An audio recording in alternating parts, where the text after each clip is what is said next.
What is going on, everybody? I am Rob Westerman, the third of GBP Daily, and thank you for tuning in to the Rob Westerman Show. You can find me all over the social sphere at GBP Daily. Shoot me a follow, subscribe to the YouTube channel, hit me up in the DMs. I am always available to talk Packers anytime, any day. More for photography in the house.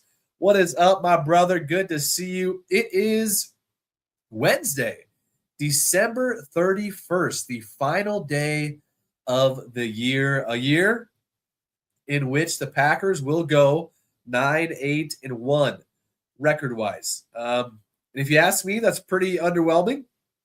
A team that had Super Bowl aspirations, a team that made a massive trade for Micah Parsons, Jordan Love playing like an MVP at times, and somehow, some way, we fumbled away, literally, a few games here and there. And yeah, all said and done, we are basically 500 on the year. And with all that, we are still heading to the playoffs. The 7th seed is confirmed, and we will either face off against the Bears in Chicago or the Eagles in Philadelphia. How do we get there? Which one do we face? If the Bears win, we head to Soldier Field. They play the Lions this weekend. And if the Bears lose and the Eagles win, we'll head to Philly. If the Bears lose and the Eagles lose to the Commanders, we will head to Soldier Field. So pretty simple. If the Bears win, we're going to Chicago. They play the Lions. We need a Bears loss and a Philly win combination to go out to Philly. So if the Bears lose, we will head to Soldier. Or if the Bears and Eagles both lose, we will go to Chicago for Wild Card Weekend. I'm excited for it. I'm fine with either matchup, honestly. I think they both have their pros and cons, but I think we could beat either team. Both will be tough, but it's not that big of a difference as far as matchup, in my eyes at least. So this weekend, though, before we move too far ahead to next weekend's wild card game, we are heading to Minnesota to face the Vikings, and that'll be an interesting one. Anybody thinking of going to the game, it'll be a backup quarterback one way or the other for the Packers, either Malik Willis or Clayton Tune taking over the QB1 reins. And 1 second here.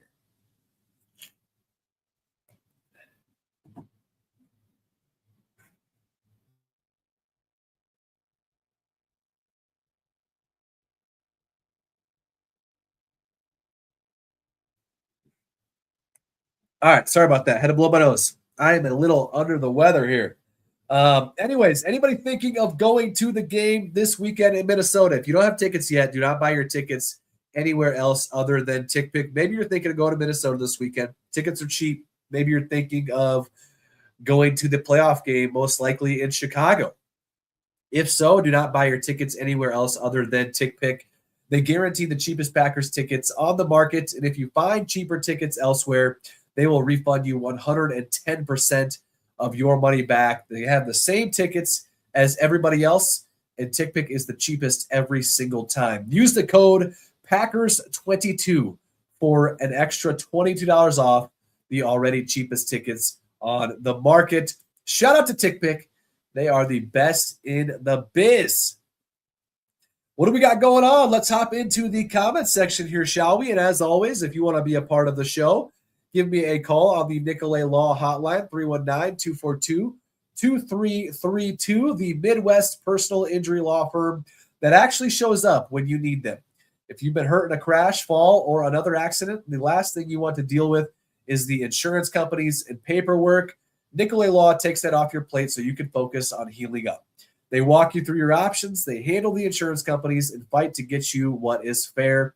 No upfront fees, no guesswork, just local attorneys who have your back. Call 1-800-NICOLET or visit nicolet.com. Injured, get Nicolet. What do we got cooking up in the chat? Thank you for joining me on New Year's Eve. Anybody got any big plans tonight? Tonight? I myself don't have much going on, which is just fine with me. Just fine with me. Just kind of chilling. Staying in tonight, right? Staying in, staying safe. For anybody venturing out Have yourself a good and responsible time. What do we got? My man, King AJ in the house. Rob, I know you need a pass rusher. Go try out. LOL. We need to sit Watson, play every other receiver. But Watson needs to sit. Can't afford to lose him before the playoffs again. Give Golden his reps. I'm with you. We need Matthew Golden everything, right? We have been starved of anything Matthew Golden this year, which is just a bummer. Man, I was so looking forward to him playing a lot, scoring a lot of touchdowns. He's scored 0, which is insane. Christian Watson, I think he'll be one of the guys sitting on Sunday. A noon game in Minnesota, which is great. I have gotten super annoyed with these Saturday games, and maybe it has to do with us not winning them. But finally, a Sunday game again. I think Watson will probably sit. I think Jordan's going to sit. Josh Jacobs hopefully will sit. Zach Tom, maybe Evan Williams. But there's only so many guys you can sit, so there will be some starters out there.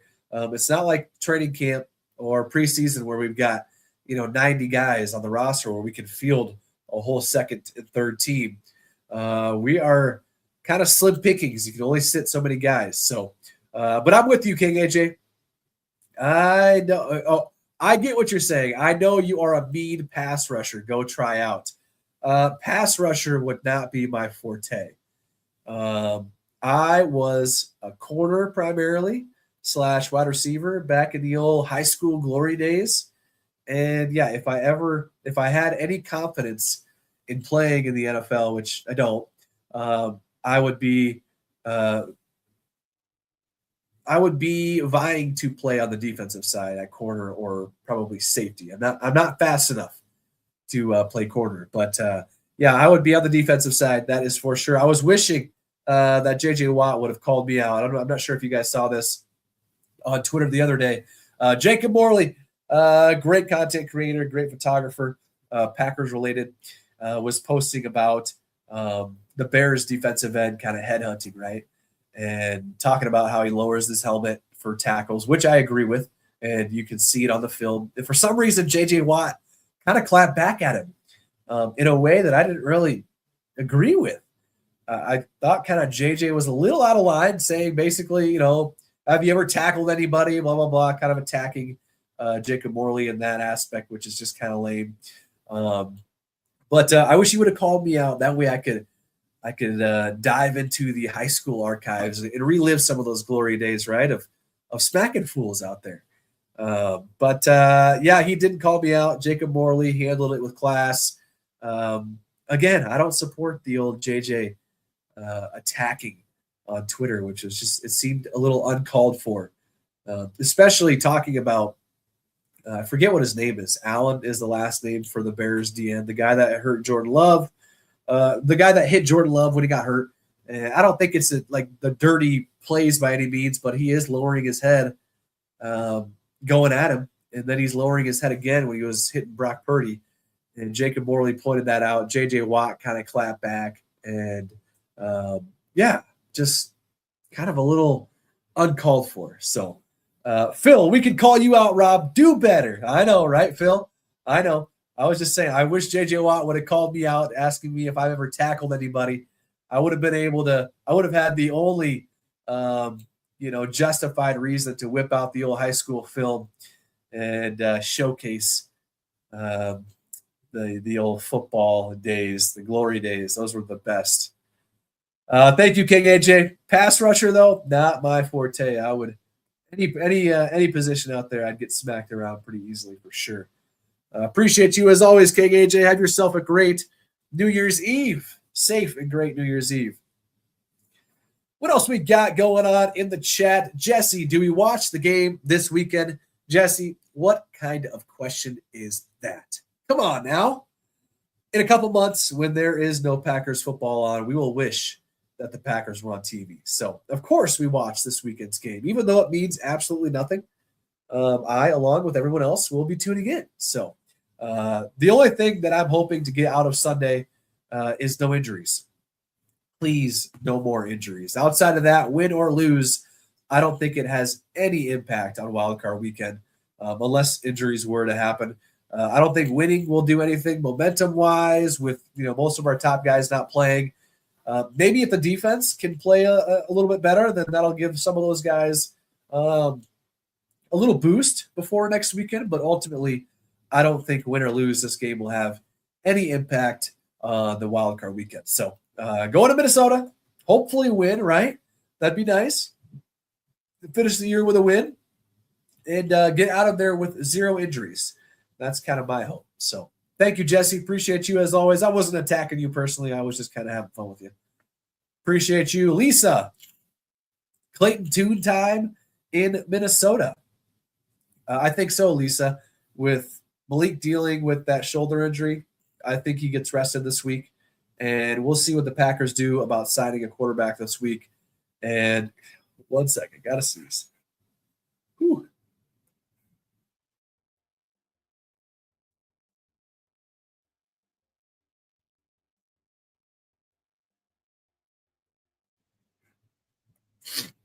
Excuse me. Sorry. I am sneezing. I am blowing my nose like crazy. Anyways, back to your question, Lisa. Clayton Tune time in Minnesota. I think we'll see what the Packers do about signing a quarterback this week. That'll give us a good idea on if Tune or Willis will be the guy. If they sign someone to be Tune's backup, then it's probably Tune, right? And if they don't sign anybody, then I'm guessing Malik will get to start with Tune in relief. So, but if it were up to me, give Clayton Tune QB1 duties. Malik has shown to be one of our most valuable players. So who knows if we'll need him in the playoffs. He's got that shoulder injury, I think, and hope that he sits and rests this weekend. So give me all the Clayton Tune action that I can get. Excuse me. Man, I am just struggling. Holy cow. What else we got going on in the comment section? Mark, Matt LaFleur, Brian Gutekunst, do they get extended? Mark, my short answer is yes. It does require a longer answer because it does get a little complicated. The long answer is I understand why this question is being brought up because next year is the final year of both LaFleur's and Gutekunst's contracts that were extended back in 2022. Brian Gutekunst, in my opinion, is a 100% lock, and I know he's missed some big time free agent acquisitions this past offseason with Hobbs and Banks, but I think he made up for it with bringing in Micah Parsons, right? Look back last year to Jacobs and Xavier McKinney and Malik Willis too. Throw that in there. He's obviously been huge.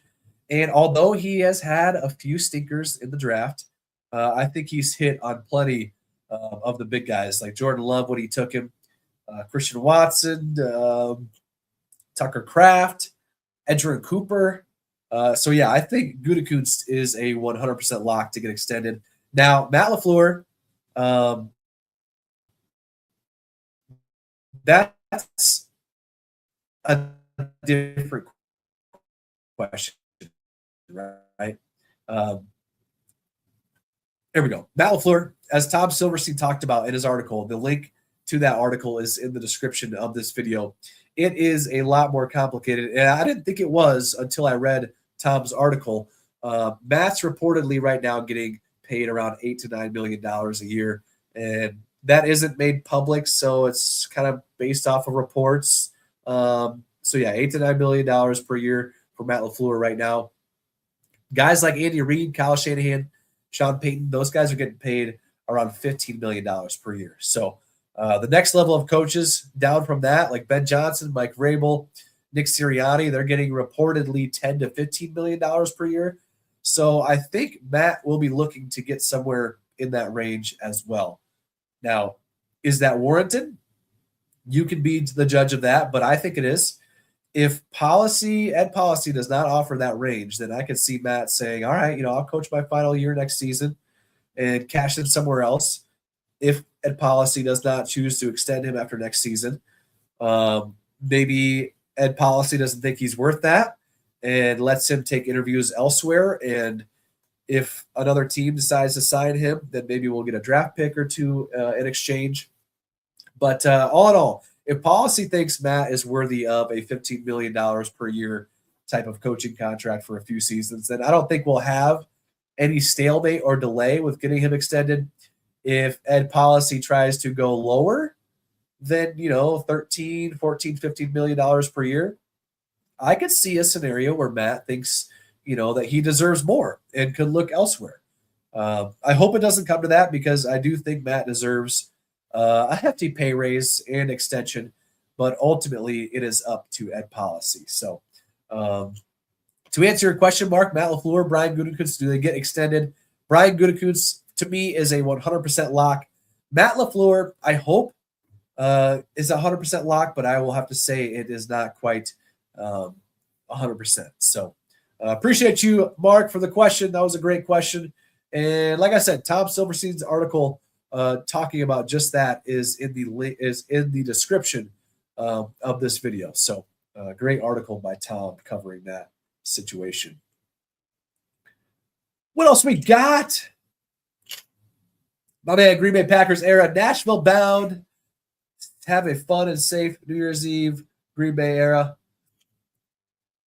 What else we got? Mike, do you think we're first-round exits? Oh, I was about to say, no way, Mike. But with how many injuries we have, it wouldn't surprise me. Obviously, I'm hoping that we win, whether we play the Bears or the Eagles. I think we have a chance against either team. I think we match up better against the Eagles, if I'm being honest. I think the Bears offensively have been really hitting their stride. We saw Sunday night against the Niners. They're playing very well. And our defense at the same time is kind of, falling apart. So that matchup doesn't really bode well for us. But I think we got a shot against either team. Will we win? I guess we'll have to wait and find out. Right, Mike? Appreciate you for tuning in, Mike. Thank you. All right, guys, that is going to do it for me today. Thank you again for tuning in. Always, always, always love talking Packers with you guys. Hit me up on social media at GBP Daily. Subscribe to the YouTube channel. Any sort of interaction helps myself and helps the page. I will be back and at it again tomorrow. Thank you again for tuning in, and I will catch you guys later. Thank you.